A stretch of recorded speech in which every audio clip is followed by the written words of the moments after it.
was a girl from Poland that was there on a working vacation. We hooked up. She got pregnant the first time. I found out later, and basically I look back at it now, I totally lost the frame. Like I was like, all right, I'll move you into my house. And I was like just trying to do the right thing, right? So anyway, I was talking to her. I found out like her mom and her dad are split. She was talking to her mom. Her mom kind of convinced her to go back to Poland and give birth to this my kid.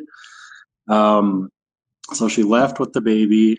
I flew to Poland for the birth to sign the birth certificate, and she denied me, which I was like, felt betrayed. Basically left. She came and visited maybe 2 times after that, just to like, so I can, hang out with this son. And basically it's ended there. Like it was kind of like on the rocks a little bit when she was visiting. She would kind of like give you like a little smack, it started with that.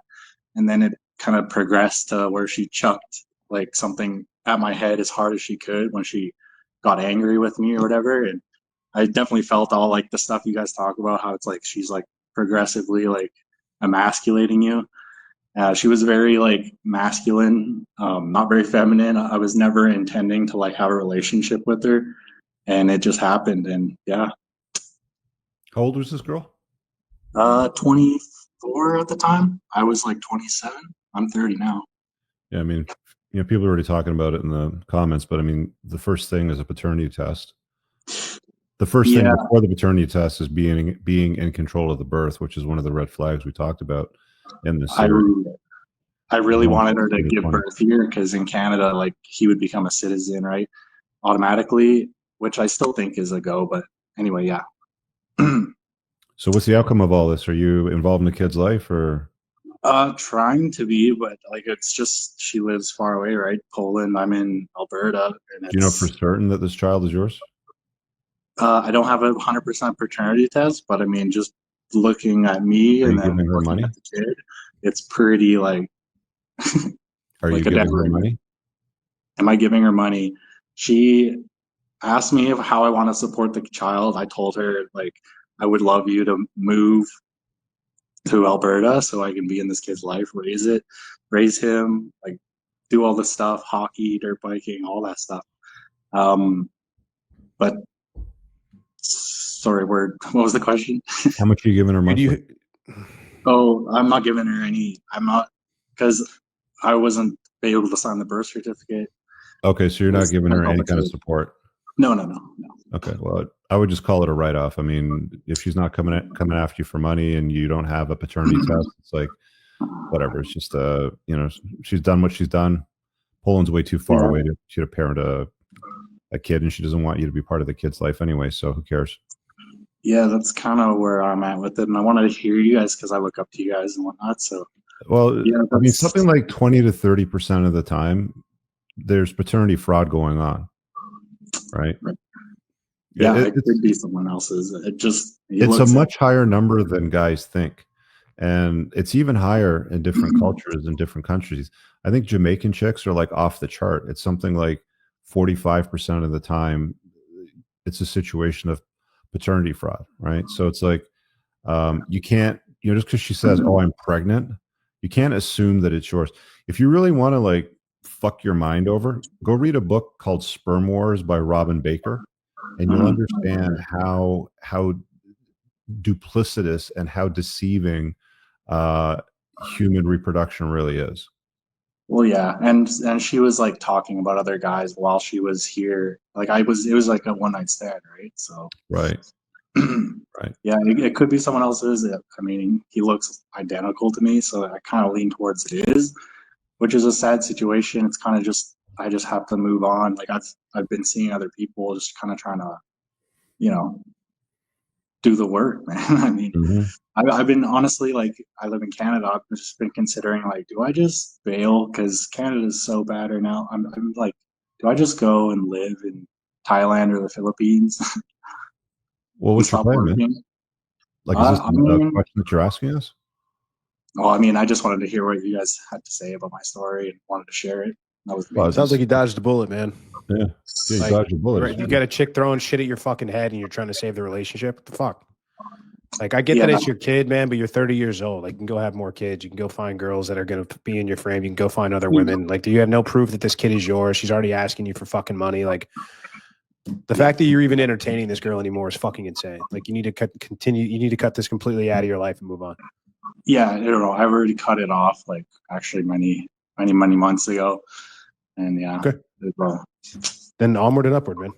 Yeah, I mean, you're going to find a lot more of that insanity in Canada. That's just the way Canada is, though, right? I mean, you're going to have to dig through a lot of dirt to find gold. And, at the end of the day, the key to all of this is to be as attractive and as valuable in a sexual marketplace so that you're the one spoiled for choice, so that you can repel the psychopaths and so that you can attract more beautiful women and be selected from the pool of beautiful women that are interested in you.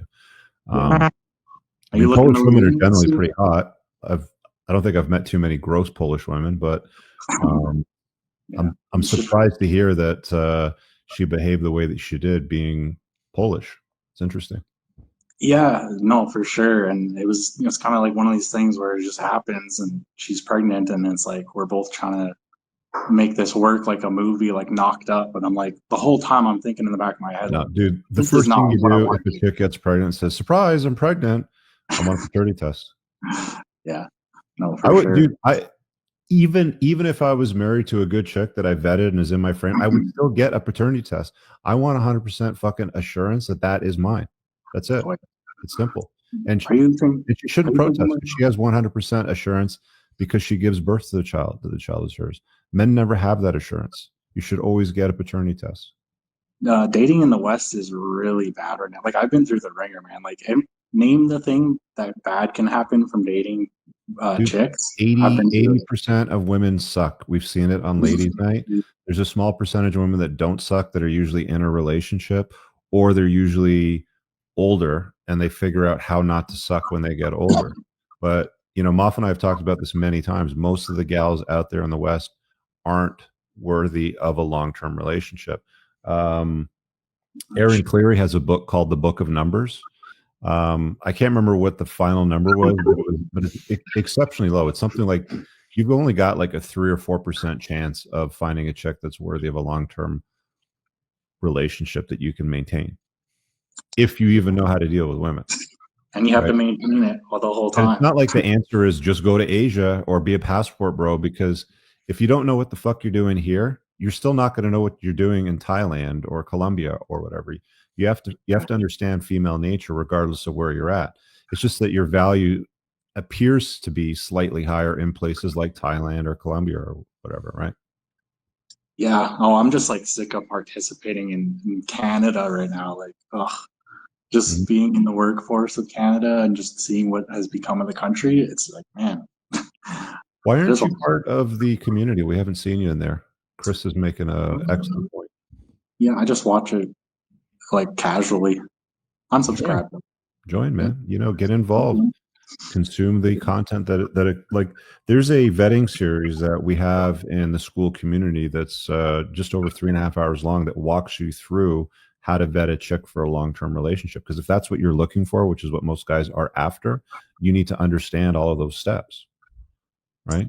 And it's in a well-organized course. You get other guys that you can talk to. I just watched one of the professors we got in there. Spencer put together a really good Zoom the other day. I don't know if you saw it, off, but I sort of played in the background while I was doing some work today on Instagram and sourcing better quality, more attractive women from, like, he put together really good material. You guys are really missing out. It works, man.